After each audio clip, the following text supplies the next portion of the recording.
Welcome to the fifth episode of Screencast Workflow. In this episode, I'm going to show you how to send the data from ClojureScript frontend to backend Clojure server. Let's have a look at what we have right now. So, from the previous episode, we have a data that we fetch from this file and do some transformation over that data and show it on our page. And we also have a filter box here that we can filter through the username. So for example, filter for technomancy, like that. Alright, now I'm gonna add, what I'm gonna do here, I'm gonna add a button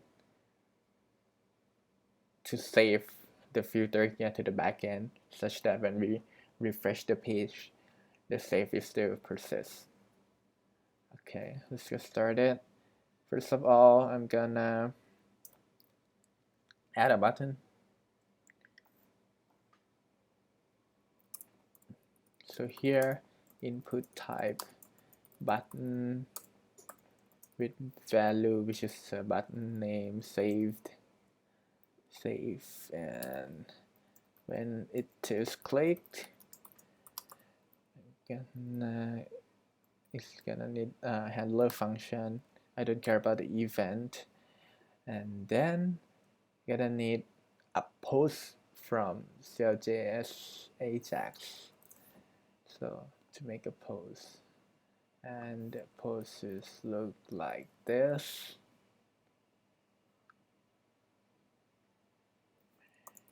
Here we go.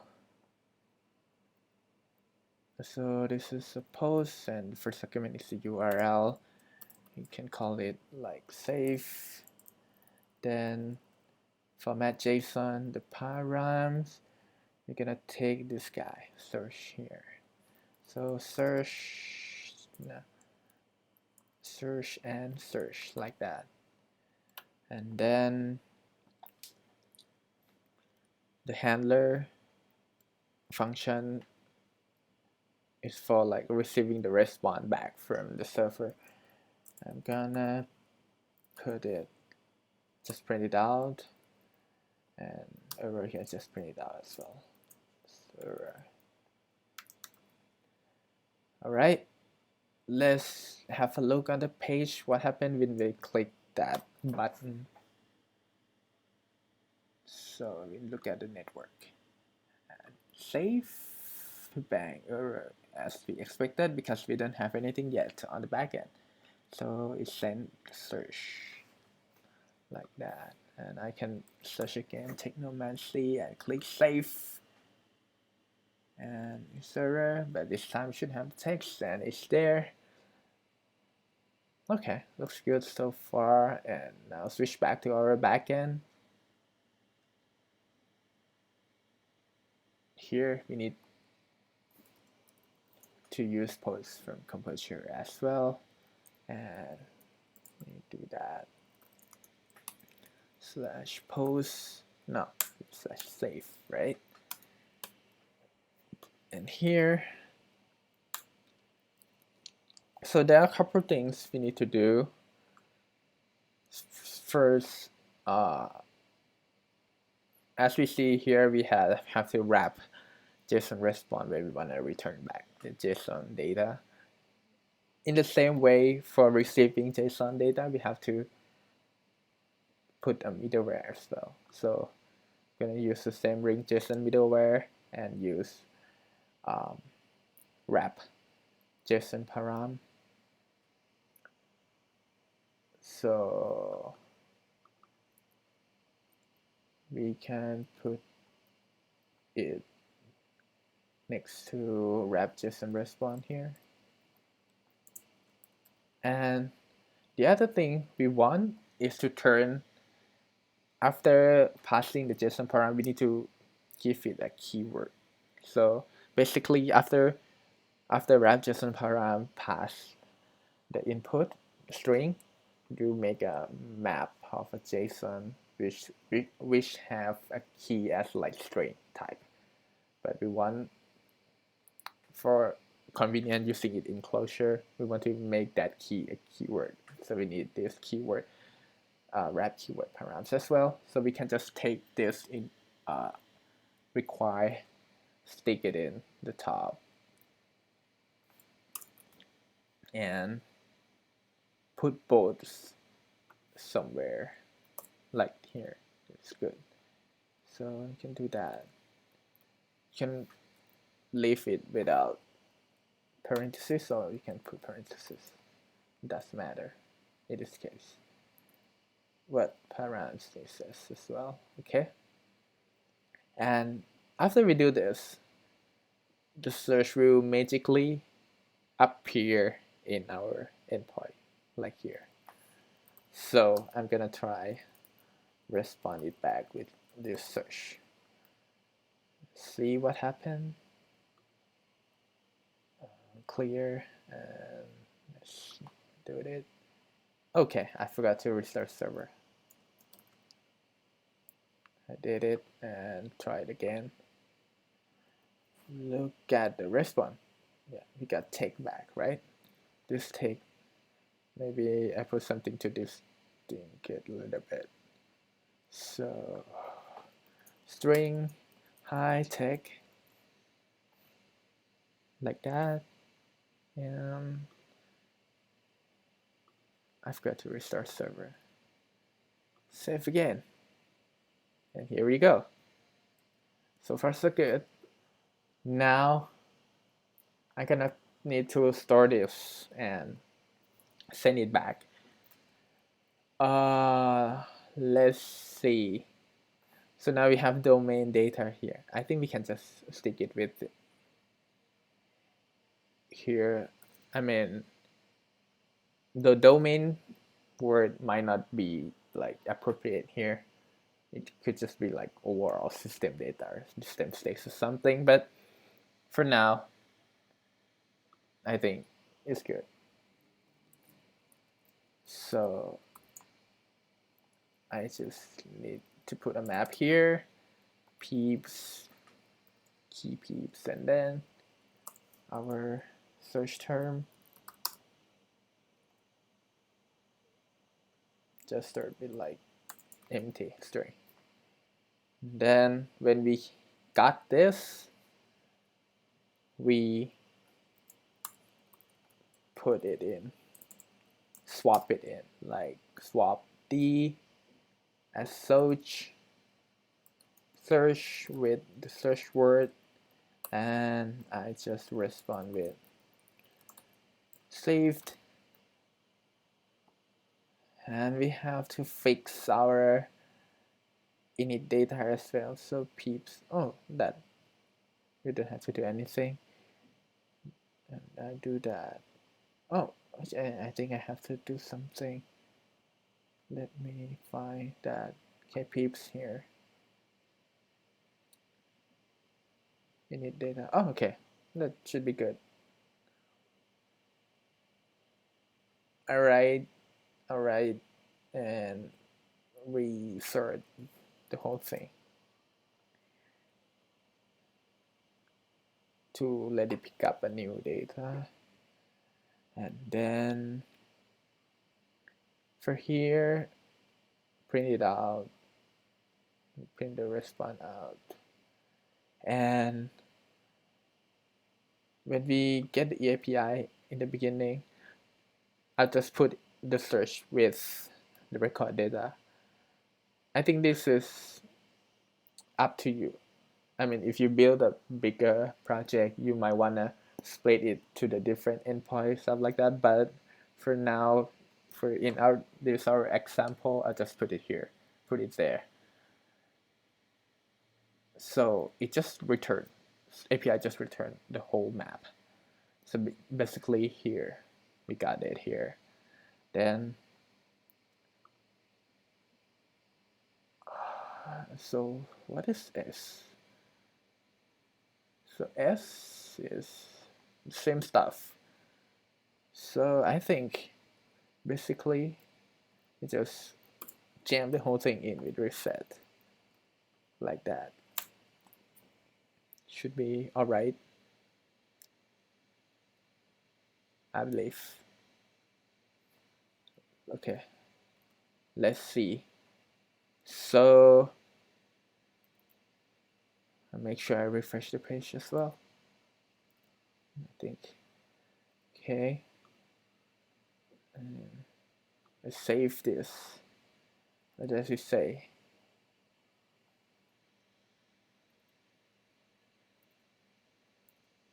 There's some error.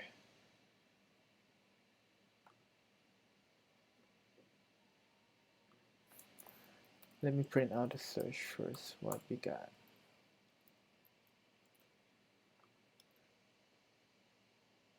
Now we got the text. Swap, D, assoc, search. That sounds right to me.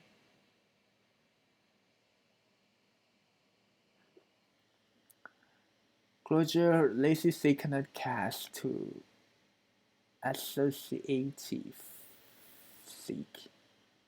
Lazy seek? Why is it lazy seek?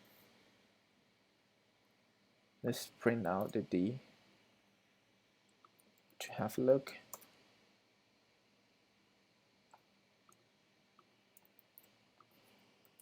Yes. Which namespace I mean user. Okay. And then print D out. Okay, my data is still like the old data. I need to I did restart, which is re-init the data. But I don't know why it doesn't. I tried like let me try just init the data again. Hopefully it picked up this structure. Okay. Seems better now. Peeps comes and stuff. Okay. Then if I save this, I print this out. Should be here. Okay. Okay. Looks good. Everything's saved. Okay. So now when we remove this and we refresh the page, and it should show up immediately. Come on, come on, come on. Yeah, that's cool. But something is wrong here. The save come, but the text doesn't show up. I think I know what's wrong. Let's have a look. So our structures are a little bit different between the back end and the front end. Like here, we have peeps here, but in the front end, we use like records or something. Okay, so let's like slow down a little bit and just extract this. So we just use restructuring to do that and take out peeps. Then we can do again like swap S, right? Yes. Assoc records with peeps and then search.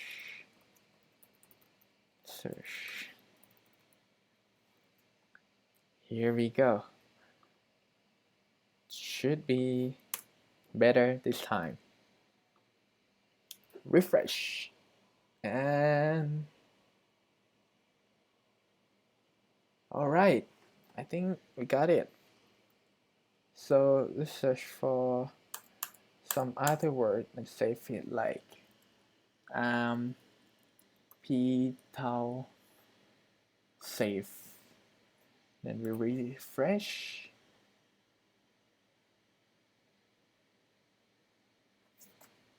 It's persist. That's basically it. And what else? We can handle error like later if we want, and print out. Maybe for now we don't have to do anything here. We can just remove it, I think. And if we know what we want to do with like response and error, we can put it back later. And from our server, I still see print out here. Just don't want it to be there. Refresh it again, and hopefully everything nice and clean this time. Clear everything, and just I test this refresh just still there, right? Come on. Okay, and then change it back, save. Wow, maybe we can just put some alert or notification, but refresh, and it should be there. Okay, I think I know what we should do. I'm gonna make it the button visible while it's saving, or just changing the text or something, and then just put it back. Like when after we click,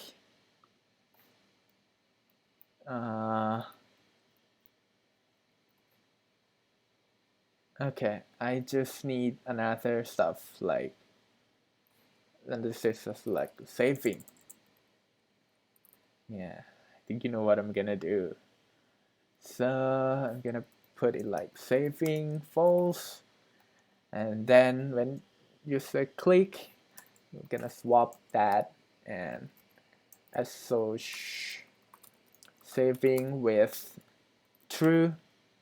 Then when it came back, gonna swap as saving false, and in the button itself, what I'm gonna do is like when saving, no, if saving, I'm gonna say like saving, and I'm gonna say like just a save. And the other thing we need to do is like, what's that called? Disable, disable with D, like that. Yes, that's right. So, oh no, I mean I don't mean that. I mean when saving this no, this will just put saving. So if saving is true, it's disable, and if not saving, it's false. So just re-enable it, and like that. P tau and save. Nothing happened. Why? Is that fast? Okay, that's maybe it's that fast. I need some little bit delay, I guess, to just test this out. Maybe we do like thread sleep for like 2 seconds. 2 seconds, yes. To see this in action. Save. And that's still pretty fast. What is going on? That's too fast.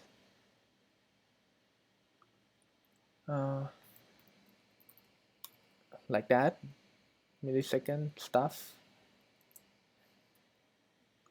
and click save. Yeah, saving, ta-da, and back to save again. Something like that. You kind of get the idea, right? All right, I'm gonna stick it there, and that's it for today. I'll see you next time. Thanks.